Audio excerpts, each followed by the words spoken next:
আজকাল সবাই কিন্তু বাসায় চায় কিছু একটা রান্না করে খাওয়ার জন্য, আর সেটা হতে হবে দোকানের চেয়েও টেস্টি।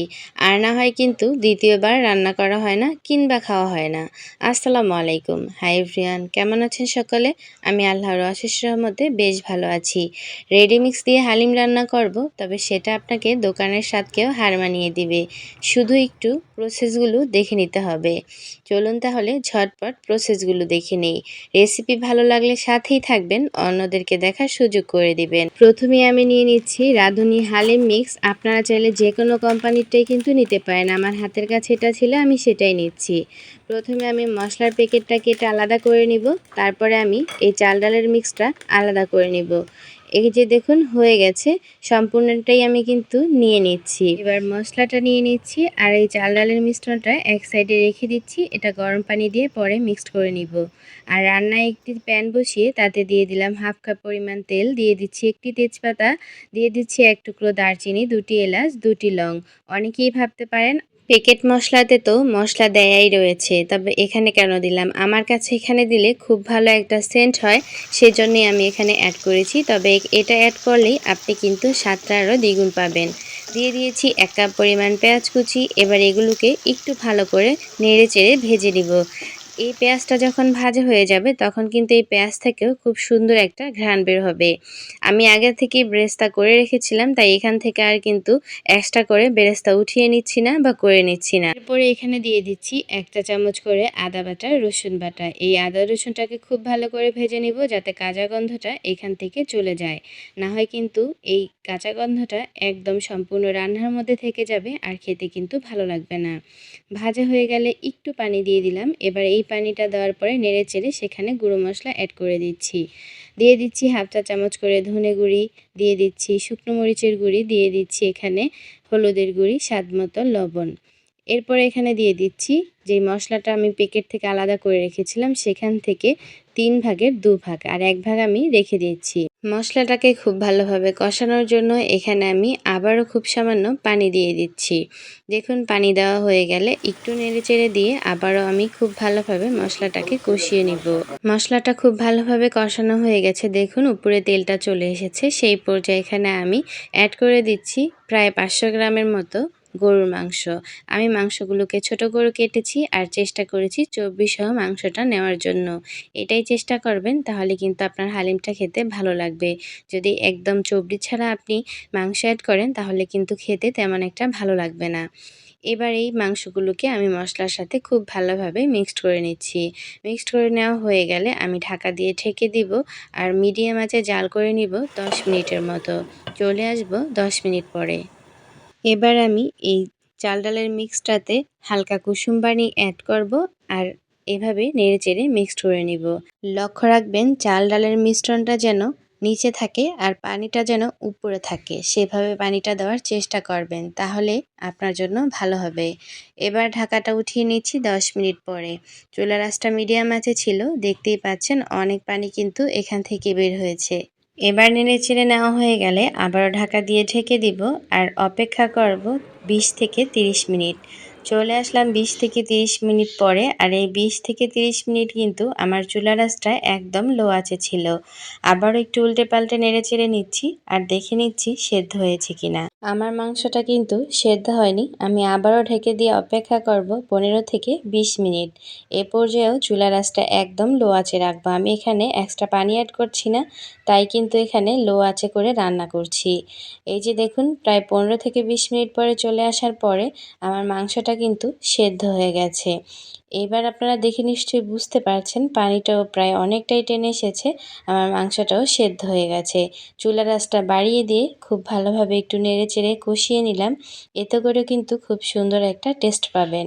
এই কাজটাও করে নিতে পারেন। আর এখানে এখন আমি অ্যাড করে দিব চাল ডালের মিশ্রণ। দেখুন এবার একটু নেড়েচেড়ে এখানে অ্যাড করে দিচ্ছি। এটা অ্যাড করার পরে চুলার আঁচটা সম্পূর্ণ বাড়িয়ে দিয়ে আমি 4 থেকে 5 মিনিট অনবরত নেড়েচেড়ে এই মাংসের সাথে চাল ডালটাকে খুব ভালোভাবে কষিয়ে নিব। এখানে যদি চাল ডালের মিশ্রণটা দিয়ে সাথে সাথে পানি দিয়ে দেন তাহলে কিন্তু ভালো লাগবে না। এবার এখানে দিয়ে দিলাম, দেখতেই পেয়েছেন আগে থেকে যেই মশলাটা আমি 1 ভাগ তুলে রেখেছিলাম সেই মশলাটা দিয়ে এবার ঢাকা দিয়ে ঢেকে দিব, আর লো আঁচে রান্না করব 5 মিনিট। চলে আসলাম ৫ মিনিট পরে। দেখুন ৫ মিনিটের মধ্যে কিন্তু এর যেই উপরের রঙটা সেটাই চেঞ্জ হয়ে গেছে। এবার আবারও আমি খুব ভালোভাবে আলতো হাতে একটা হাতা দিয়ে খুব ভালোভাবে নেড়েচেড়ে নিচ্ছি। এ পর্যায়ে না নেড়েচেড়ে কিন্তু পানি দিতে যাবেন না, তাহলে এগুলো দলা পেকে থাকবে। আমি খুব ভালোভাবে নেড়েচেড়ে নিয়ে এখানে অ্যাড করে দেব গরম পানি প্রায় ৪ কাপের মতো। যদি আপনারা বড় হাঁড়িতে রান্না করেন সেক্ষেত্রে আপনারা কিন্তু ৬ থেকে ৭ কাপ পানি দিয়ে একটু মিডিয়াম আঁচে করে রান্না করতে পারেন। আমি যেহেতু ছোট হাঁড়ি ব্যবহার করছি তাই এখানে ৪ কাপ পানি দিয়ে দিব আর বলক আসার পরে ঢাকা দিয়ে ঢেকে লো আঁচে রান্না করব প্রায় ১ থেকে ১.৫ ঘন্টা। পানি দেওয়া হয়ে গেলে আমি এবার একটা হাতা দিয়ে খুব ভালোভাবে নেড়েচেড়ে নিয়ে অপেক্ষা করব বলক আসার। দেখুন আমি যেহেতু গরম পানি অ্যাড করেছি বলক চলে আসছে কিন্তু অল্প সময়ের মধ্যেই। বলক আসার পরে এবার ঢাকা দিয়ে ঢেকে দিব আর চুলার আঁচটা থাকবে একদম লো আঁচে। আমি প্রায় ১.৫ ঘন্টা পরে চলে আসলাম। দেখুন দেখতে কিন্তু এই মুহূর্তেই অসাধারণ লাগছে। ১.৫ ঘন্টা পরে আমার পানিটা কিন্তু খুব সামান্য কমেছে, বেশি একটা কমেনি যেহেতু চুলার আঁচটা একদম লোতে ছিল। আমি আবারও বলে দিচ্ছি আমার চুলার আঁচটা একদম লোতে ছিল। আমি মাঝে মাঝে ঢাকা উঠিয়ে নেড়েচেড়ে দিয়েছিলাম। এই পর্যায়ে এখানে অ্যাড করে দিচ্ছি ১ টেবিল চামচ ভাজা জিরা গুঁড়ি, দিয়ে দিচ্ছি ১ চা চামচ পরিমাণ গরম মশলা গুঁড়ি। এবার ঢাকা দিয়ে ঢেকে চুলা থেকে নামিয়ে নিচ্ছি নাড়াচাড়া না করেই। এই পর্যায়ে আরও একটি প্যান বসিয়ে দিয়েছি, সেখানে দিয়ে দিচ্ছি ১ টেবিল চামচ রসুন কুচি আর দিয়েছি ২ টেবিল চামচ পেঁয়াজ কুচি, দিয়েছি ৩টি আস্ত শুকনো মরিচ।